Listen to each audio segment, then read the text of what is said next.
Ko-correct lang natin yan, ha? Kasi hindi tama yung sinasabi nating okay namang maging mahirap. Alam mo, ang okay na nararamdaman ng maraming mahirap, okay kasi mahirap sila pero nagmamahalan silang pamilya. Okay yon. Mahirap sila pero mabuting tao sila. Okay yon. Mahirap sila pero mahal sila ng nanay at tatay nila. Okay yon. Mahirap sila at nakakapag-aral sila. Okay sila.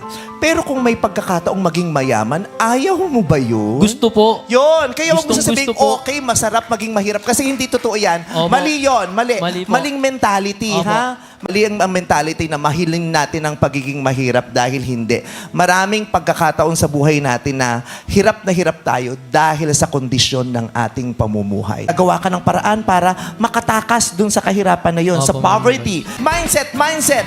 Mahirap ako ngayon, mabuting tao ako, pero tatakos ako sa kahirapan, magiging mayaman ako at mabuting tao pa din. Opo, opo.